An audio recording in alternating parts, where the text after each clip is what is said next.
Hey guys, Andrew Shrout here in the sideboard. I'm sitting with Hal Brady. How's it going, Hal? Good, man. How you doing? I am doing all right. Now, you chose to play green-black Dredge today. This is it's a deck that's kind of been picking up steam lately. It's not necessarily off people's radar, but it's not really on people's radar either. So tell me a little about how you decided to play this deck. I've been playing it for like a month now. I tried it on Moto, looked cheap, awesome. Okay. Just really like the interactions, closest thing I could find to combo in standard, I guess. Make some big monsters. Fair enough. About it.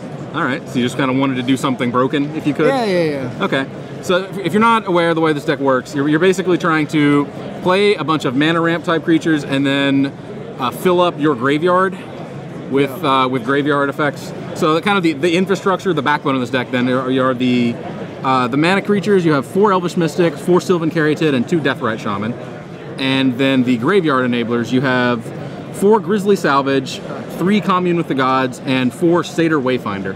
So the Satyr Wayfinder, that's the new addition. That's the card from Born of the Gods that really put this deck on the map. It was a serious fringe player before, but tell me a little about that card in particular and kind of how the graveyard backbone works for you.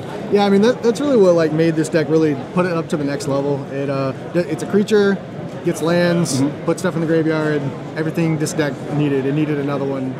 I mean, and it's just perfect. Does everything on curve. Okay.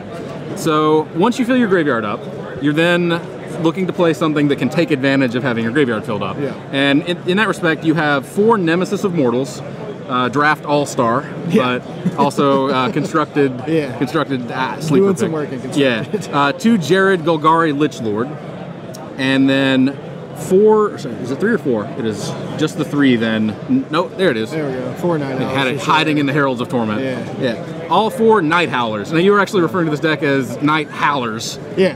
His name's Hal. Night Howlers. Yeah. I didn't get it because I had to see it in print, but yeah. Yes. So this is the Night Howl deck. Yeah. So how big of a Night Howler have you had?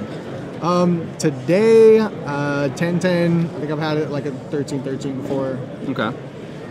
So once you get pretty huge. Once you get your graveyard nice and stocked, then the plan is just to put a bunch of giant animals on the board that are relying on that graveyard full of creatures to make them huge. Yeah, pretty much. Fill your graveyard, get your mana guys in there. Mana guys just chump block, just feeding your graveyard even more, and then make some huge guy. Hopefully kill him in like 2 turns. All right, fair. The other addition from Born of the Gods to this deck, actually 3 Herald of Torment. Yeah. And that kind of ties in with the Night Howler. There's actually quite a bit of a Bestow package with this deck.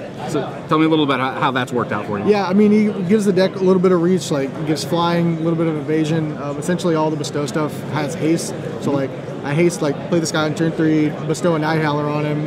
It's pretty much giving a haste +4, +5. Sure. And how many guys you got in the yard.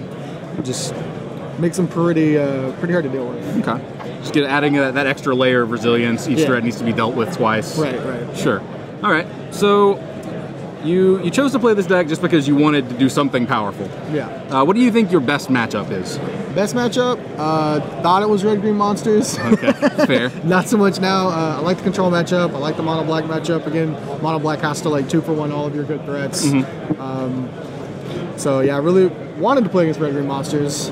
Most of the time I've done really well against that deck. You just came off a loss to Red Green Monsters. Yeah, so you're, conveniently. Okay. That's what happened. So your confidence a little shaken, but you thought that was a good matchup, and you think mono black or the black devotion control strategies. Definitely mono blue I thought was the worst matchup. I think it still is, but I mean I guess I've been running pretty good against that deck. So okay, so you had this idea then. Red green good matchup, mono blue devotion bad matchup, and that just hasn't played out. Not at all today. No. Okay, tell me a little about how your tournament has gone so far. You're 4-1 right now. Yeah, is that 4-1. Okay.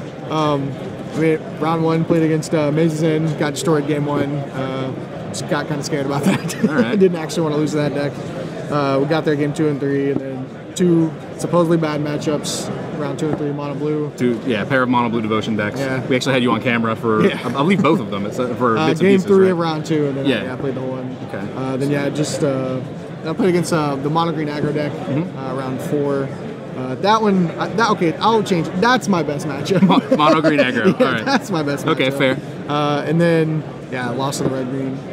All right. Not too bad. Only have about 1,000 rounds left to go. So. We have 6 rounds. Yeah, it's 11 round tournament. So this thing not quite even half over. Yeah. You're no stranger to standard success. You're actually our defending Standard Open champion here in Dallas. You won the last time we came here back in November, I believe. Yep. So you've got the 1 loss, but you're still very much in the thick of it and live to defend that title. I'll be rooting for you. Thanks for sitting down with me, man. Hey, appreciate it. Yeah, thanks. Stick around. We've got plenty more coverage coming of the Star City Games Standard Open here in Dallas.